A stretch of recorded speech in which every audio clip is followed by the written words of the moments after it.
Warning. This video and all other videos on this channel are for entertainment purposes only. The content of this video and all other videos on this channel are the opinions of the creator only and do not constitute legal, trading, investment, or financial advice of any kind. Investing carries a high level of risk and the majority of retail clients lose money. Do not invest any capital unless you understand the risks and you are prepared to lose it all. Alright, hello and welcome to Camel Finance. I'm your boy Camel, and this FOMC week is shaping up to be just like the others. We are seeing the volatility, the chop, the games be played as always, but it just so happens that as of right now, I am currently looking at these charts and thinking to myself, we are down to the wire. I would not at all be surprised if we end up being invalidated on this idea.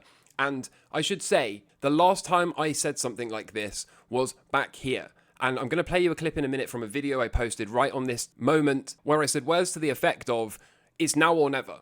Okay, if we don't come swinging out of here and start to rip towards new all-time highs, then we are going to be facing invalidation. And we just so happen to be in the exact same situation today. As always, I don't care about being right or wrong. What I care about is staying on the right side of the trade. What I care about is making money in the markets. So whilst I have a hypothesis, a thesis, a framework, a primary expectation, you have to understand the only reason I have that is because I have to have some kind of framework within which I can operate. If you don't have a hypothesis, if you don't have a base case of expectations, then you are trading blind, okay? If I ask you, are you long the S&P, and you say yes, and then I say why, and your answer is, well, I think it's going to go up, okay? Then you are trading blind. You don't know what you're doing. You're just long because you have a hunch that something is going to happen, okay? So having a hypothesis, having a framework within which you can work allows you to be able to come back every day and check in on it. And it doesn't have to be a complicated framework. It doesn't have to be anything super technical or heavily macro based. You just have to have some framework within which you can work. And the silly analogy I often use is Godzilla, okay? Your hypothesis, your base case expectation could be that Godzilla is going to show up on Wall Street and flatten it, okay?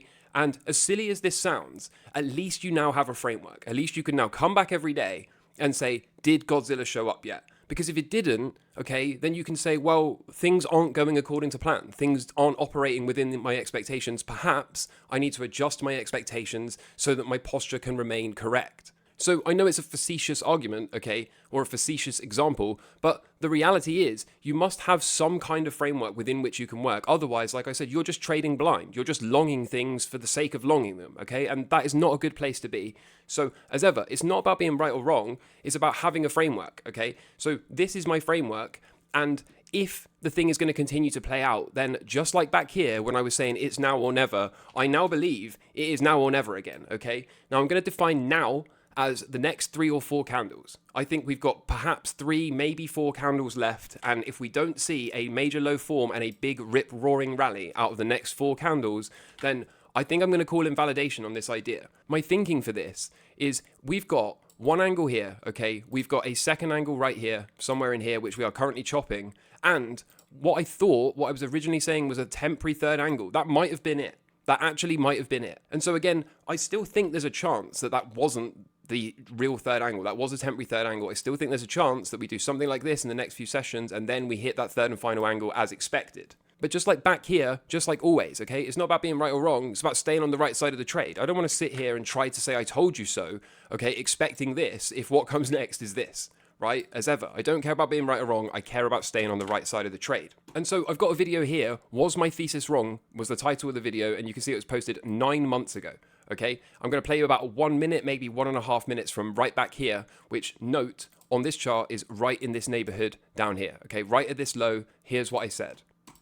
Another thing that I think is really important to point out is if we are indeed going to find some kind of half cycle low, get a Fed pause, everything's going to get really bullish and we're going to run the all-time high into the end of the year, which has been my primary expectation all along, remember.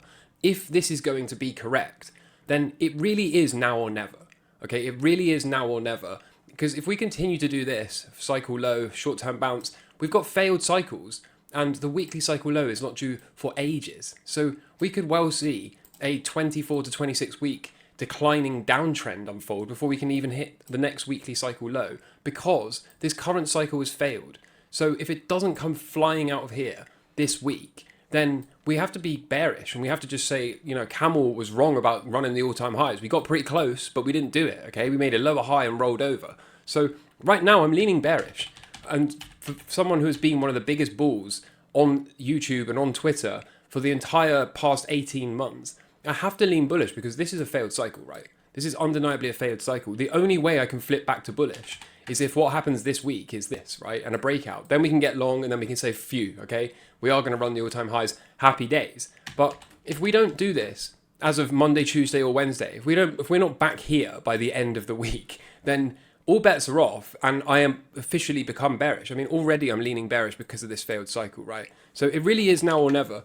And so there you go, okay? Back here, it was now or never, and I really feel that that is exactly where we are today, okay? I really think it's now or never, because either we're about to force a daily cycle low slightly later than I'd originally thought, and then come tearing out of here, in which case the blow-off top is still intact, everything is still going according to plan, or we already printed the cycle, okay? We made a day 4 or 5 high, and we're now about to fail that cycle and decline, and that would also be a top for the weekly cycle. So there's good news and there's bad news here, okay? The good news is, if we miss the top in this neighborhood here, okay, and we're about to see confirmation of a downtrend, well, if we can sell somewhere in this neighborhood, okay, you can see that's not too far from the top, okay? If that really was the top and off we go to a bear market, then happy days, right? We didn't actually miss it by that much yet. It wasn't a sniper precise exit, but there's still plenty of time to get out the way of the market, still plenty of time to look for short entries, and if that really was the top of the bull market and we really are going to decline at least into a weekly cycle low and perhaps even see major invalidation occur and enter a true bear market now, then it's not too late, right? As you can see, we're not that far away from the top. The bad news here is, okay, this is an example of where I could have potentially done everything correct, okay? I could have called the entire thing. I could have even set a third angle in here, which we did, okay? And then for some reason, I just couldn't pull the trigger on selling the absolute top and flipping short there. But as you can see, okay, overall, again, it's not about being right or wrong. It's not about being able to say, I told you so. It's not about clout, okay? It's about, can we stay on the right side of the trade? If this thing is about to nosedive, if that really was the top, then is it more important that I sit here and try to say, I told you so, third angle's coming? Or is it more important that we hold our hands up and say, okay, we missed the top by a bit, time to look for short entries? So again, very similar to back here, okay? It was do or die, and now I currently believe it is do or die. So what I'm going to do is run through some tabs, okay, because I think the tabs are quite important, and then we're going to do the charts at the end as always, and I'll pull up the chart with the cycles on it, and I will show you exactly what I'm looking for, exactly how I'm going to be using the next 3 or 4 candles to tell me whether or not we are going up into a third and final blow off top angle, or whether or not the cycles will be able to tell me to get out of the way and even start to look for shorts. So we've been down to the wire once before, and right now we are down to the wire once again. As of yesterday, the Bank of England cut rates. Okay, so it is just the Fed left to go. But remember, the Fed doesn't want to cut because it's trying to blow up the system. It's trying to perform a controlled demolition. The reason it is trying to perform a controlled demolition is because everyone thinks hyperinflation is coming. Okay, but remember, if hyperinflation comes, if the dollar undergoes hyperinflation right now, then the dollar risks losing investors' confidence in it, okay? It risks losing its status as the world reserve currency, and it risks having a rising nation's currency or some kind of new thing like the BRICS currency rising up and taking the #1 world reserve spot. This is what happens if you see hyperinflation. And everyone in the market is completely wrong about this because everyone keeps saying, well, they have to print, right? They're going to print and default on their debt, okay? But this is not what's most probably coming. What is most probably coming is the lesser of two evils, which is a deflationary crash, okay? There's a big, big difference. Whilst everyone is looking for more inflation, more printing, the reality is, if they knew where to look, they would know that the Fed is already too late because inflation has already resumed its disinflationary period and it's on its way to asset price deflation. The risk here is deflation, not hyperinflation. Of course, printer will show up eventually, okay, after we've had a big deflationary crash. Yes, then the printer will come, and then we will have to deal with severe rounds of inflation. But by having a deflationary crash first, rather than straight into hyperinflation, straight into printing, straight into debt default, okay, everyone has to flee risk assets and other currencies around the world to hide in the dollar. Everyone has to bid the dollar up as they use the dollar as a temporary safe haven asset. This drives dollar strength, this drives a deflationary bust, and most importantly, it does not put the US and the dollar at risk of having its world reserve status stripped from it and having something like a BRICS currency or some other rising nation currency challenge the dollar for its #1 and world reserve status. By having a deflationary bust, remember, everyone will flee all assets into the dollar and hide in the dollar. That will put an enormous demand and a bid underneath the dollar. The dollar will strengthen. Inflation and CPI will continue to plummet until they eventually go negative for a short period of time. And then by the time all of this is played out, then the US can move to huge amounts of printing. Then it can move to massive and record QE. And as it does so, it exports all that inflation to the rest of the world, maintaining the power differential, maintaining the world reserve status and the most dominant currency on the planet. So again, I am here to tell you, okay, that the Camel Crew is one of a few. The Camel Crew has been on top of this. Everyone's been talking about sticky inflation, further hikes, and all of this BS. The reality is they're already too late. Inflation's already well on its way to being negative, and that is what's coming over the next few months. Meanwhile, we can further support these claims that the Fed is late to cut because the labour market continues to deteriorate. Jobless claims came in at just under 250,000, right, above the 236,000 expected. So this is the highest number since June 2023. We continue to see labour market deterioration.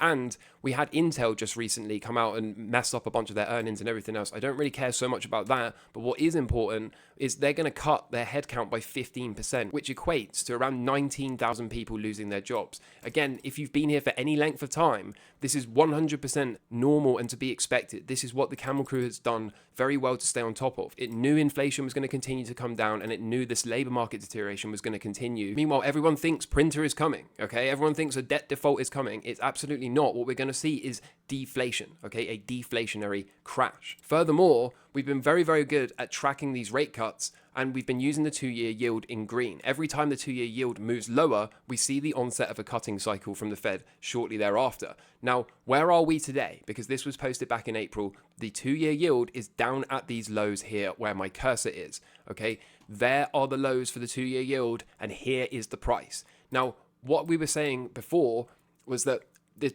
bond market is trying to price in an emergency or surprise cut from the Fed in July's meeting. But the Fed has dug in its heels, it has not shown any maturity, and it has shown a willingness to continue on its controlled demolition game plan. The Fed is clearly waiting for something to go bang so that it can perform emergency rate cuts. It is clearly deliberately being too late to cut rates so that it can continue to see labour market deterioration, so that it can continue to see inflation come off very, very rapidly. Because again, the plan is not hyperinflation. The risk and the plan is deflation. They want deflation because that's how they maintain the power differential. They want the controlled demolition because that's how they drive demand into the dollar, and that's how they ensure something like BRICS or China doesn't rise up and challenge them for the number one currency spot. The other thing we were saying, okay, is if the bond market continues to price in these cuts, and they don't cut in July's meeting, which of course they did not, then this speaks to the first cut being 50 basis points. Rather than 0.25%, we would probably see 50 basis point cuts. And if we see 50 basis point cuts, that also speaks to something having already broken in the economy. And just 1 week ago, we were only pricing around an 11% probability that we would see a 50 basis point cut. But just 1 week later, today, we are currently pricing 22.5% probability, and I would speculate this is probably going to continue to increase, particularly if the bond market continues to force the Fed's hand. So for all these people that keep talking about up only, a bull market that runs into 2025 or late 2025, the roaring 20s, okay, none of this macro backdrop supports that. All of the macro backdrop supports an enormous recession in the very not too distant future. Now, to give this a little bit more context, here's ISM PMI employment that just printed a 43.4. There's only been 3 times lower, okay? 1 was the dot-com bubble popping. 2 was the great financial crisis in 2008, and 3 was the C-19 crash. So at the hard right edge, it seems only reasonable, and again, if you've been here for any length of time at all, you're well aware of this, that we are going to see continuation of deterioration. Okay, this is what we're going to see, just like what we saw in the C-19 era, just like what we saw in the GFC, and just like what we saw in the dot-com bubble pop. I am here once again to tell you, okay, hyperinflation, debt default, a bull market that runs well into next year is not really on the table. So much has to change to put that stuff on the table that at this point it just seems nonsensical. So without turning this video into a full doom post, okay, remember, it's about staying on the right side of the trade. We've got our expectation, and if the thing's going to be invalidated, fine. We can shift, we can adapt, we can adjust to ever-changing market data. But as of right now, the silver lining is, okay, here's a quick update of the current carnage. You can barely see this pullback, okay? So we have not yet ruled out the ability to move higher. We have not yet ruled out the ability to see another squeeze to the upside. But as I said, we are getting dangerously close. We are down to the wire just like we were back here. There's another piece of silver lining here because the US Goldman Panic Index has spiked to levels not seen since the prior weekly cycle lows. Every single one of these was a prior weekly cycle low, and we just so happen to be right up in this neighborhood, telling us to keep an open mind, okay, about once again getting down to the wire, about once again, just like back here, being able to say, okay, it's now or never, and actually seeing it become a now situation. The next 3 or 4 candles, just like back here, are going to be very, very important. But once again, it's not about I told you so's. It's not about trying to say I'm right or trying to say I'm wrong. It's about staying on the right side of the market so I continue to posture correctly. We showed earlier Intel has massively missed earnings, but look at Meta, okay? Meta may well be able to continue to carry these indexes higher. So it certainly is not yet over. And of course, for Bitcoin, we have got the same 37-degree upward slope and accumulation channel as we had in 2016 and 2017, as Tony the Bull points out. What happened last time was we broke this and set a third and final blow-off top angle. Is it therefore possible that what comes next is another third and final angle? That is, of course, to be determined. But in amongst a sea of bearishness, in amongst a whole heap of comments saying things like Bitcoin's never going to pump and Camel, you're invalidated on this idea and that idea. Okay, the facts are the facts, the data is the data, and the largest holders of Bitcoin have accumulated over 84,000 Bitcoin in July, which is the highest since 2014. So whilst you're bearish, whilst you're angry, toxic in people's comment sections, okay, calling tops and telling people this, that, and the other, the people with significantly more money than you will ever achieve are out here buying huge amounts of Bitcoin. They do not buy tops. Generally speaking, these people do not buy tops. Again, tells us to keep an open mind about better than expected outcomes walking forward. We also have MicroStrategy just spent another 11 million on some Bitcoin. At the same time, Michael Saylor is also looking to raise another 2 billion at market equity offerings via MicroStrategy to buy more Bitcoin once more. So again, people that are rich, billionaires et al, are buying whilst you are in people's comment sections calling tops. And least we forget, at least for Bitcoin, okay, the technical setup for Bitcoin looks very, very good. Bitcoin is currently above a rising set of moving average ribbons and has had a confirmed minor hash ribbon buy signal. The last couple of times we saw this, Bitcoin's price did very, very good things thereafter, telling us once again to keep an open mind about possibly seeing further upside for Bitcoin, particularly as the largest holders are accumulating large amounts themselves. And so with all of that said, okay, let's kick it off with Bitcoin, because Bitcoin's kind of the simple read at the moment. Bitcoin, right in that neighborhood to see a half cycle low, okay?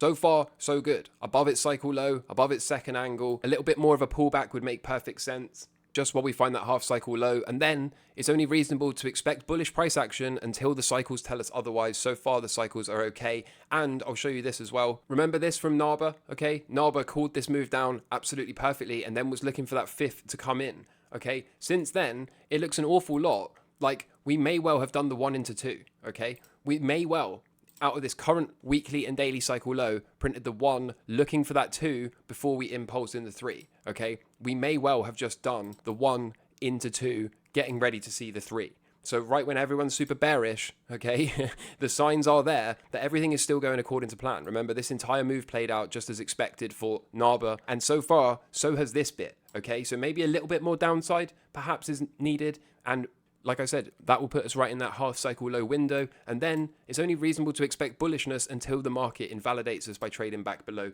this level. So for me, Bitcoin's pretty easy. I know a bunch of people like to zoom all the way in or watch the 1 minute candles. I really don't know why you do it to yourself. For me, long and strong continue to push until the market prints some kind of invalidation. As I said, all the while we're above the daily and weekly cycle low, then it's a long and strong from me there. Gold and silver look to be moving on up, okay? So happy days. We got a couple of positions on in the members section, looking to continue to capture these, got some minor positions as well. So happy days there, at least for now. And now where it gets a little bit more complicated for me, like I said, is we are down to the wire on looking for this third and final angle. As I said a million times already, when we were back here, it was kind of a now or never situation, and that's exactly where I believe we are today. I think this is a now or never situation. Okay, so if we zoom all the way in, here's what I think we can say with confidence. Scenario 1 is that is the daily cycle low, and we have made our way up to a 1, 2, 3, 4, 5, maybe a day 5 or 6 high, and now we're about to fail, okay? Something like this would tell us failed daily cycle and the weekly cycle low, very, very eerily similar to that video I showed you at the start of the video, isn't it?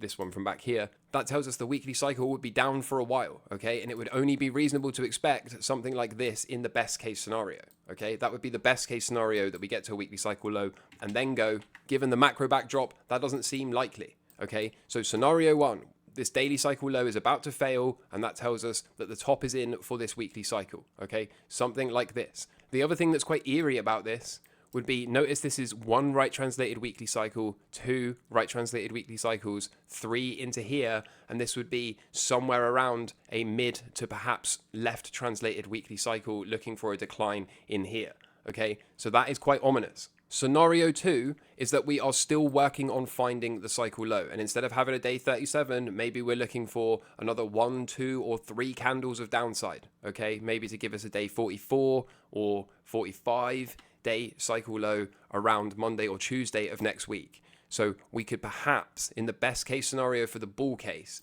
see an undercut here, a cycle low form, and then off we go, okay? But just like I was saying back here, it's now or never.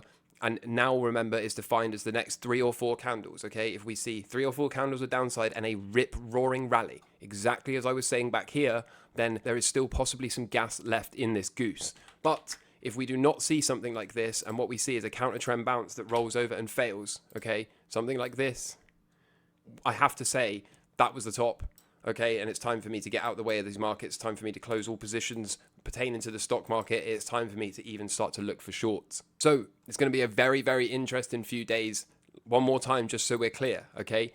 If we are going to continue to roll over for a 1, 2, 3, even 4 more daily candles, find a swing, and then come tearing out of here, then happy days, long and strong, looking for third and final angles.